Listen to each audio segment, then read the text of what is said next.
শারীরিক নির্যাতন করে খুন করেছে।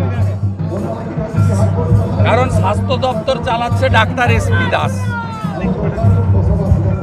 অলিখিতভাবে স্বাস্থ্য দপ্তর চালাচ্ছেন ডক্টর এসপি দাস। মুখ্যমন্ত্রী স্বাস্থ্য দপ্তর চালান না। ডক্টর মধুমিতা দেবনাথের মৃত্যু খুন, পোস্টমর্টম রিপোর্ট কি বলবে জানার দরকার নেই। As a responsible opposition leader আমি পরিষ্কার বলছি, এটা শারীরিক নির্যাতন করে খুন করা হয়েছে।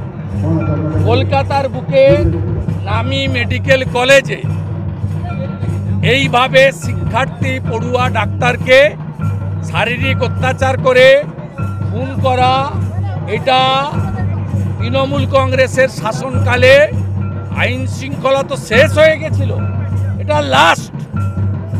আমি গোটা রাজ্যের ছাত্র সমাজকে বলছি যে মাঠে নামুন, আপনারা নামুন, প্রয়োজনে পতাকা ছাড়া নামুন।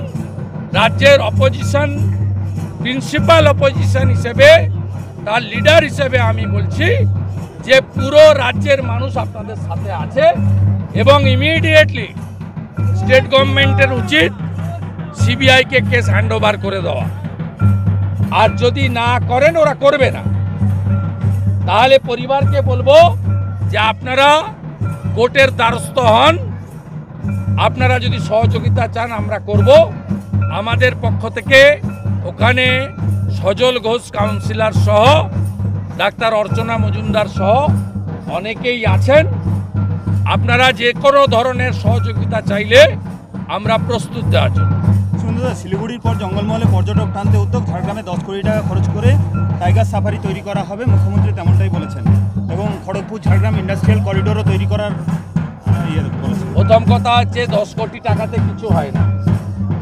ওনার কোনো আইডিয়া নেই, বাস্তব জ্ঞান নেই। আর শিলিগুড়িতে যেটা করেছেন ওনার ব্যক্তিগত আমোদ প্রমোদের জন্য, তার সঙ্গে সাধারণ মানুষের কোনো সম্পর্ক নেই। জঙ্গলমহলে যেভাবে গাছ চুরি ওরা করছে, উনি আজকে যাদের পাট্টা দিয়েছেন জঙ্গলমহলে, তার মধ্যে এমন 255 জন আছে যারা জঙ্গলমহলের লোকই। আমি তালিকা আপনাদের দিয়ে দিব ঠিক সময়। উনি জঙ্গলমহলকে ধ্বংস করতে এসছেন। বান্দোয়ানে ক্র্যাশারগুলো থেকে মাসে 50 লক্ষ টাকা তুলে এসপির মাধ্যমে ভাইপোর কাছে যায়। বাঁকুড়া জেলার প্রত্যেকটা বৈধ অবৈধ ঘাট, ইচ ঘাট 5 লক্ষ টাকা করে বালির। কত ঘাট আছে আপনি হিসাব করুন।